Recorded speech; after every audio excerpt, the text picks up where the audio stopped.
Yo, what up mga tol? Pag-usapan po natin, no? Ang sabi nga po buwelta ng PCG sa umunoy pandilin lang ng China sa issue sa West Philippine Sea, no?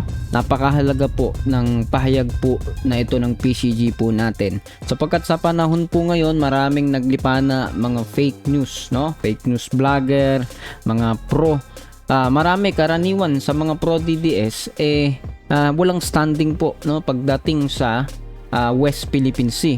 Pero tayo po, no, sinisikap natin maging balanse po dito. Pinakikinggan po natin ang lahat kung tama ang kanilang mga pahayag, morally, and syempre kung may basis ba sila sa mga totoong nangyayari, kaganapan, no? Kaya lagi sinisikap kung pinapaliwanag po natin sa video po natin na sikaping gumit na muna para matimbang kung ano yung tama, kaliwat, kanan na mga pahayag, mga katotohanan. Hindi pwedeng lahat ay totoo at hindi pwedeng lahat ay tama, sapagkat iisa lamang dapat ng tama at totoo. Ngayon, bakit po ba natin pinag-uusapan yan? Kasi matindi po ang pandiling lang ng China, no?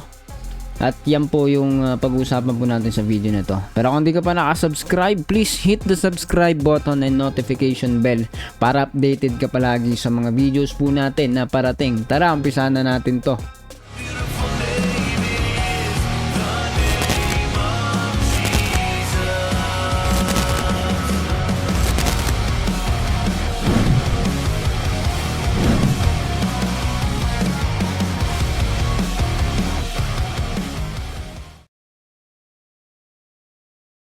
Alright mga tol, tara pag-usapan po natin kung paano ito pong pahayag po na ito ng ating PCG, no? Napakahalaga po, especially sa panahon po ngayon na ang mga tao po ay hindi na alam kung ano ang pakikinggan, no?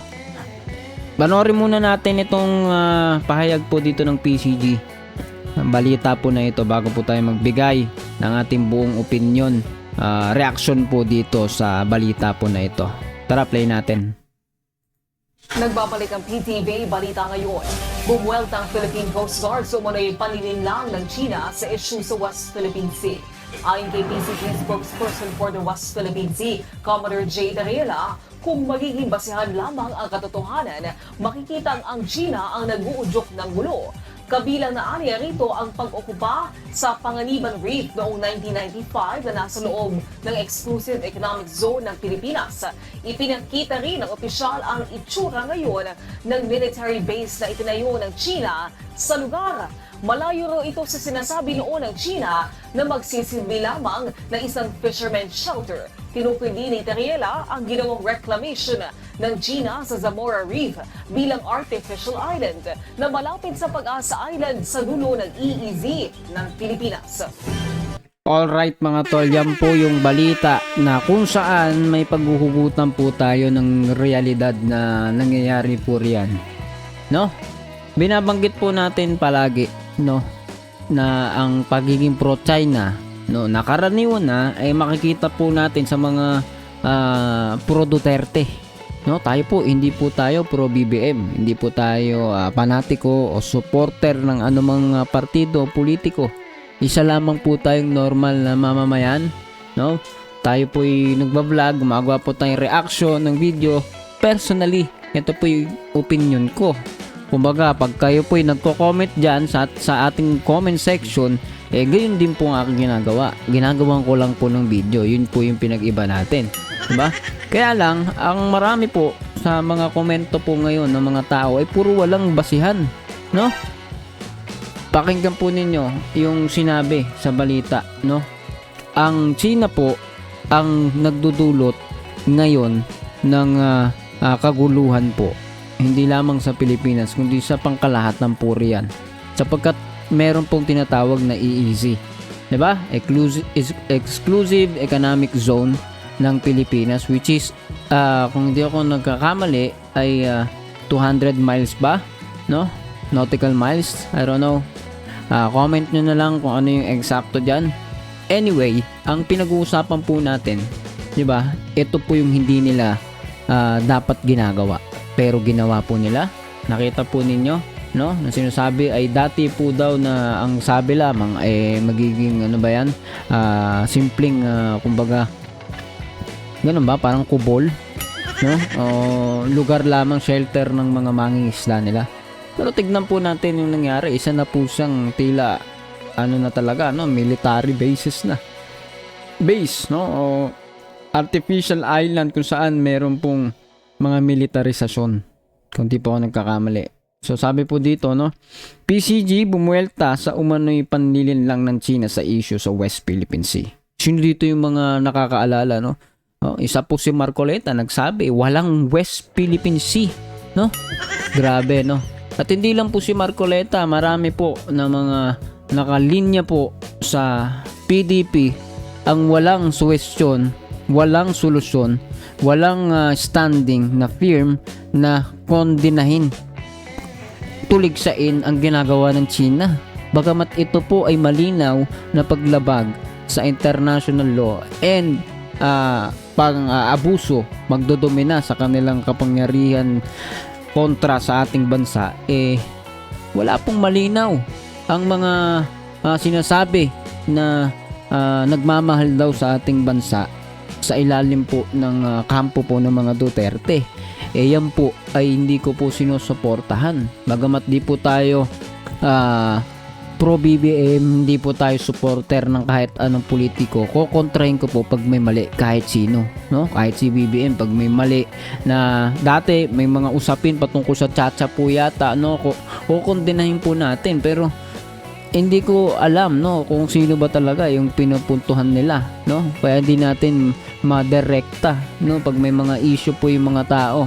Pero dito sa binabanggit po natin, no, directly wala kang makikita na mga tawag dito, mga direktang pahayag na kukundina sa ginagawa pong pang-aabuso ng China pagdating sa mga kampo o sa partido PDP, Pro Duterte at kung sino-sino pang na under po niyan, no? Pagdating kay Bongbong, at least kahit pa paano nakita natin straight na siya po ay inaalaw po niya yung mga bagay na ito. Yung mga nagsasabi ayaw daw natin ng China, pero gusto naman tayong masakop daw tayo ng Amerika. Di wow, 'di ba? Aliado po natin ang Amerika at lagi po natin binabanggit di hamak na mas malala, mas matindi po ang komunistang bansa, no? Tignan po ninyo, mag-research po kayo kung gaano po kasama ang komunista na pamamalakad sa isang bansa. At yan po ang kanilang pinaiiral ngayon, no? Na idadaan nila sa kapangyarihan, sa puwersa. Katulad po nito, no? Sinakop ang ating parte ng ating EEZ zone. At hindi lamang po yan, meron pa pong ibang mga lugar po yan. At ngayon nga, 'di ba, usapin, no, pinaghahanda po ng AFP ang ating militar. No, ng AFP chief po natin na paghandaan ang manoy posible ng pagpasok, pag-invade ng China sa Taiwan, no? So mahabang usapin po 'yan. Pero ang punto dito, damay-damay po 'yan.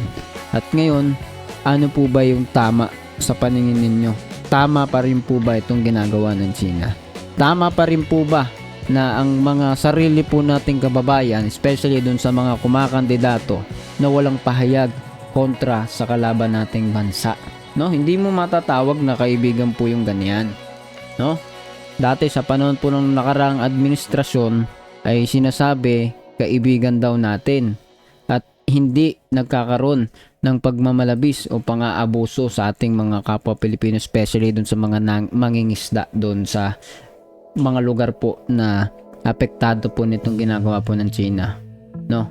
Pero tignan po ninyong maigi, nung panahon po na yon, 'di ba, patuloy ang pamamayagpag ng kanilang mga aktibidades diyan po sa mga nasabi na turing lugar po ng parte po ng ating EEZ, parte po ng mga lugar kung saan hindi dapat sinasakop. Patuloy po yun sa nakaraang administrasyon at maraming paligoy-ligoy, pero isa lang po ang malinaw, sila po'y nakapagpatuloy sa mga pinagagawa po nila dyan. At ngayon po tila nahahanda po sila sa pag-okupa sa mas malawakan pa po na mga parte po ng lugar na hindi naman na kanila dapat ay pinananatilihan.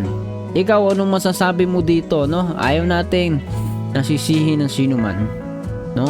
Talagang may imperfection, baka naman kasi, 'di ba, natakot lang po dati yung ibang mga nasa posisyon, o baka yung iba sa nakarang administrasyon, maging ang ating dating pangulo ay nag-isip, 'di ba? Sabi, hindi natin kakayanin ng China, pero 'di ba, hindi naman tayo nakikipaggera, hindi tayo nakikipagdigma kung tutusin talaga.